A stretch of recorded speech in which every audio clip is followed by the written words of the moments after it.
시민 여러분 안녕하십니까? 한 주간의 PBS 뉴스를 전해드리겠습니다. 첫 소식입니다. 우리 대학이 디지털 인문학센터 신설 사업의 일환으로 인문관 지하 1층을 학습 공유 공간으로 만들겠다는 계획을 내놨습니다.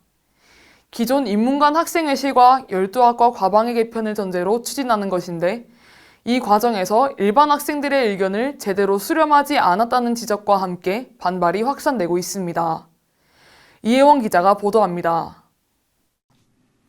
지난 3월 25일 우리 대학 인문관 벽면에 부착된 학생 대자보 인문대학 행정실은 진실을 규명하라라는 제목과 함께 인문대학 학생회실이 위협받고 있다며 인문대 행정실은 학생들에게 정보를 은폐하지 말라는 비판성 목소리가 담겼습니다.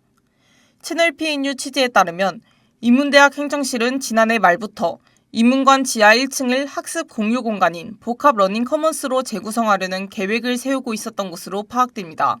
인문대 행정실 측은 인문관 내 길도에 학생들의 학습 및 휴식 공간이 부족하다는 교수들의 건의가 있어 이를 해결하고자 공사를 결정했다고 전했습니다. 이 계획대로 공간을 재구성하려면 기존 인문관 지하 1층에 있던 학생회실과 12개 학과의 과방을 다른 곳으로 옮겨야만 합니다. 인문관 지하 1층 공간입니다. 이번 여름방학부터 공사가 시작되면 현재 학생회실과 과방의 벽을 모두 허물고 하나의 공간으로 개편할 예정입니다. 그렇게 되면 기존 학생회실과 과방은 우리 대학 문창회관과 인문대학 행정실 창고 등으로 뿔뿔이 흩어지게 됩니다. 그런데 가장 큰 문제는 우리 대학이 해당 공사를 결정하는 과정에서 학생들의 의견을 충분히 수렴하지 않았다는 지적이 나오고 있다는 점입니다. 인문대 행정실 측은 지난 1월 2일 인문대 학생회 임원들과 만나 의견을 듣기 위한 간담회를 진행했다고 밝혔지만 참석한 학생 임원들의 주장에 따르면 이미 대학 측이 결론을 정해두고 형식적으로 통보하는 수준에 불과했던 겁니다. 인문대 학생회 임원은 행정실 관계자가 이미 공사 관련 예산을 받았다며 동의를 종용하는 시기였다. 학생들의 동의를 받았다는 구실을 만들기 위해 동의를 유도하는 느낌이었다. 간담회에 학생회 임원 26명 중 7명만 참석했다고 전했습니다. 해당 사안이 일반 학생들에게는 원활히 전달되지 않으면서 학기 개강 후 한참이 지난 지금에서야 파장이 일게 됐습니다. 학생 임원도 아니라서 전혀 몰랐어요. 며칠 전 인문관에 붙은 대자보를 보고 사건을 인지했어요. 논란이 커지자 인문대학 행정실은 인문대학 학생 공간 확대 개편 계획안을 배포하고 뒤늦은 진화에 나섰지만 이미 결정을 돌이킬 수 없는 것 아니냐는 학생들의 불만이 쏟아지고 있습니다.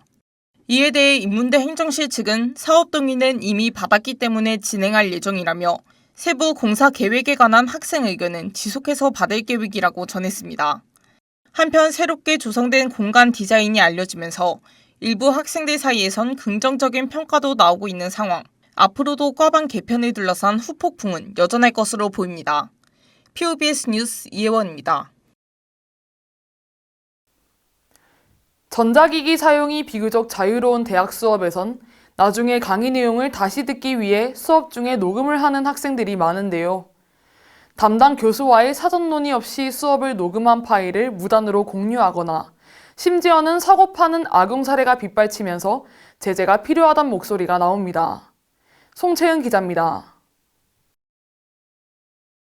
우리 대학 익명 온라인 커뮤니티 에브리타임에 올라온 한 게시글. 특정 수업의 녹음본을 구한다는 내용이 담겼습니다. 사례금도 지급하겠다고 말합니다. 이처럼 강의 녹음본을 구하는 게시글만 연간 수백 건. 실제로 강의실에서는 강의 내용을 다시 듣고 복습하거나 시험에 대비하기 위해 수업 중 녹음을 활용하는 학생들을 어렵지 않게 볼 수 있습니다. 인문대학 재학생 A씨는 강의 내용을 따라가기 벅찰 때 녹음 기능을 자주 활용한다며 말하기 시험을 대비하기 위해 참고용으로 교수님의 음성을 녹음했다고 말했습니다. 문제는 최근 강의 녹음본을 외부로 유출하거나 사고 팔아 돈을 벌기 위한 수단으로 악용하는 등의 사례가 많아지고 있다는 겁니다. AI 앱이 발달하면서 녹음 파일을 문서로 전환하고 내용을 요약해 거래 및 유포를 하는 경우도 나타납니다. 이러한 상황에 우리 대학 일부 강의에선 수업 중 녹음을 전면 금지한다는 공지가 이어지고 있습니다. 녹음을 금지한 한 교수에 따르면 강의 녹음이 꼭 복습용으로 사용된다고 보장하기는 어려워 보인다며 무단 녹음 적발 시 수업에 대한 불이익을 줄 것이라고 밝혔습니다. 실제로 수업 중 녹음 파일을 거래하거나 유포하는 등의 행위는 저작권법 위반에 해당합니다. 우리 대학 원격 수업 운영 지침에서도 사전 승인 없는 강의 녹화 및 제3자에게 송신하는 행위를 금지한다고 명시하고 있습니다. 우리 대학 법학전문대학원 윤석찬 교수에 따르면 많은 학생들이 무단으로 강의를 녹음하고 이를 공유하는 것이 위법 행위인지 인식하지 못하고 있다고 전했습니다. 다만 저작권법 제30조에 따라 오로지 학습 목적으로 녹음하고 그 녹음을 본인만 사용한다면 법적인 문제는 없는 상황. 전문가들 사이에선 대학 본부가 녹음과 관련한 가이드라인을 만들고 학생들이 양질의 학습을 할 수 있도록 조치해야 한다는 평가가 나옵니다. 수업의 저작권 보호와 대학생들의 학습권 보장 모두를 위해 윤리적이고 적법하게 운용할 수 있는 방안이 마련돼야 할 것으로 보입니다. PBS 뉴스 송채은입니다. 대학 선후배들과 모여서 또는 친구들과 오랜만에 만나서 즉석 네컷 사진을 찍어본 경험 다들 한 번쯤 있으실 겁니다. 이처럼 네컷 사진을 찍는 무인 부스가 처음 유행한 건 무려 8년 전인데요. 그간 변화를 거듭해오면서 아직까지도 청년들 사이에선 꾸준한 인기를 얻고 있습니다. 자세한 내용 서영채 기자가 전합니다.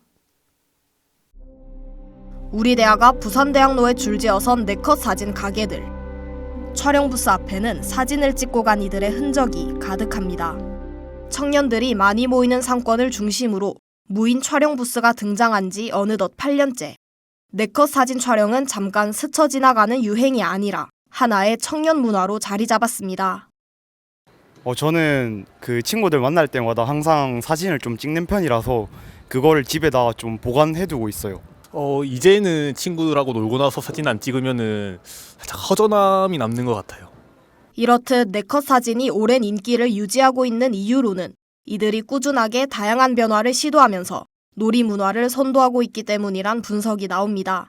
초기엔 각종 기념일이나 유행하는 밈을 활용한 상황별 프레임을 다양하게 마련해 추억을 남기고 싶어하는 소비자들의 구매 심리를 자극했다면 2020년 이후로는 유명 연예인이나 캐릭터와 협업해 함께 사진을 찍은 듯한 효과를 주는 프레임들이 큰 인기를 얻고 있습니다. 이렇게 사진 촬영 전 원하는 연예인 프레임을 선택하면 촬영 화면 옆에 연예인의 AR이 나타납니다.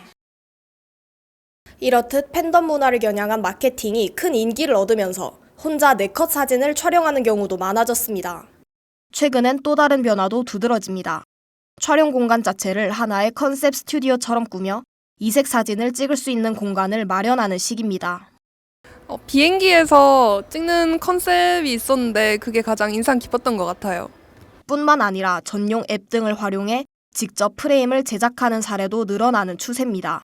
이렇듯 새로운 시도들이 청년들의 흥미를 꾸준히 유발하는 가운데 근본적으로는 디지털 세대인 청년들이 아날로그식의 사진 촬영에 큰 매력을 느끼고 있다는 전문가들의 분석도 나옵니다.